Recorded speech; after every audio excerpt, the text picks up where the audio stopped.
বসার ঘরে রাখা ইন্টারনেট বক্সগুলোর মিটমিটে আলো দেখে কি মাঝে মাঝেই মনে হয় আসলে কি হচ্ছে এর ভেতরে।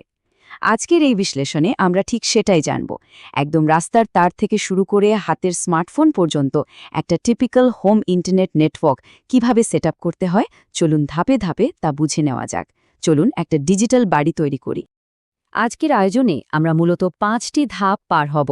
1. ইন্টারনেটের সদর দরজা। 2. নেটওয়ার্ক ট্রাফিক নিয়ন্ত্রণ। 3. তারযুক্ত কানেকশন সম্প্রসারণ। 4. ওয়্যারলেস কাভারেজ নিখুঁত করা। এবং সবশেষে 5. সবকিছু একসাথে জুড়ে দেওয়া। প্রথমেই শুরু করা যাক প্রথম ধাপটি দিয়ে, ইন্টারনেটের সদর দরজা, যেখানে থাকছে মডেম এবং ফায়ারওয়াল। মডেমের কাজটা কিন্তু একেবারে জাদুর মতো। এটা মূলত একটা বিদ্যুৎ গতির অনুবাদক বা ট্রান্সলেটর।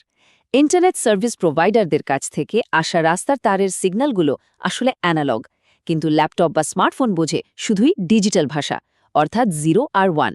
মডেম, যার পুরো নাম মডিউলেটর ডিমডিউলেটর, এই অ্যানালগ তরঙ্গগুলোকে চোখের পলকে ডিজিটাল ডেটায় বদলে দেয়। এই ছোট বাক্সটা না থাকলে ইন্টারনেট একেবারে সদর দরজাতেই আটকে থাকত। মডেম তো ডেটা ভেতরে নিয়ে এলো, কিন্তু নিরাপত্তার কি হবে?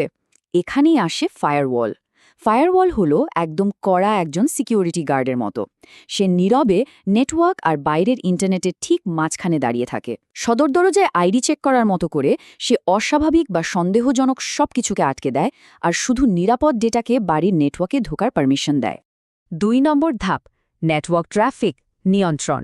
এখানে আমরা জানব রাউটার আর ন্যাটের কাজ সম্পর্কে। মডেম থেকে তো একটা মাত্র কানেকশন আসলো, তাই না? কিন্তু সেটা দিয়ে তো আর বাড়ির সব ফোন বা টিভি একসাথে চালানো যাবে না। এখানেই রাউটারের এন্ট্রি। রাউটারকে দারুণ গোছানো একজন ট্রাফিক ডিরেক্টর ভাবা যেতে পারে। এটা একটা লোকাল এরিয়া নেটওয়ার্ক বা ল্যান তৈরি করে, আর অফিসের এক্সটেনশন নম্বরের মতো প্রত্যেকটা গ্যাজেটকে একটা করে আলাদা আইপি অ্যাড্রেস দেয়।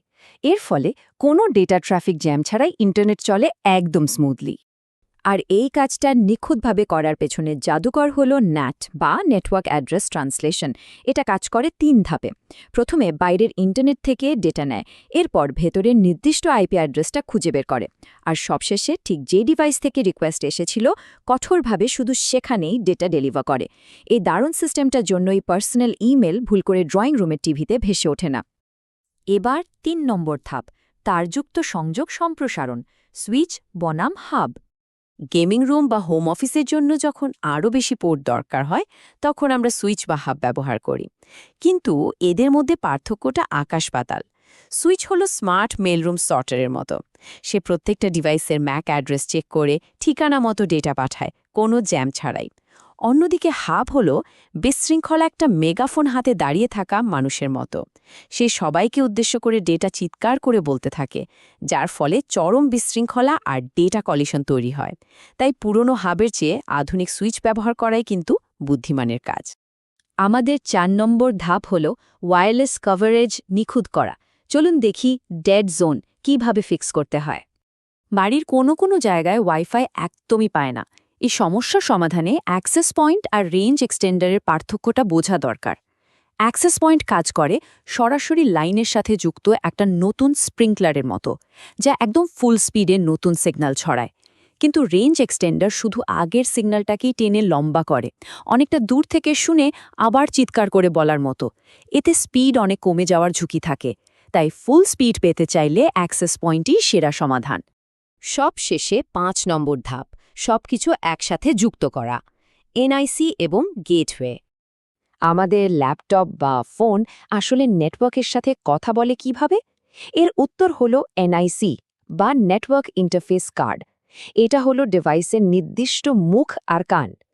এই হার্ডওয়্যারের ভেতরেই ফ্যাক্টরি থেকে দেওয়া একটা নির্দিষ্ট ম্যাক অ্যাড্রেস থাকে, যা দিয়ে সে পর্দার আড়ালে বসে সব যোগাযোগ করে।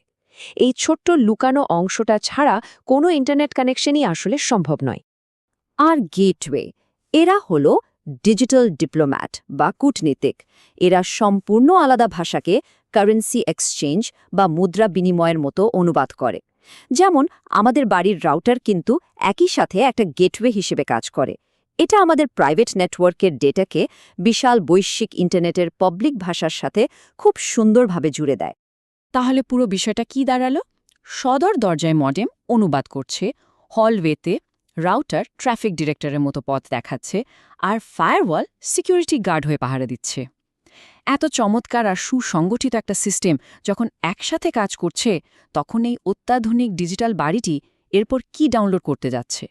এই বিশ্লেষণটি থেকে আমাদের সবচেয়ে বড় শিক্ষাই হল প্রতিদিনের সাধারণ ব্যবহারের পেছনে লুকিয়ে থাকা এই অসাধারণ নেটওয়ার্কিং প্রকৌশলকে বোঝা। আজ তাহলে এই পর্যন্তই।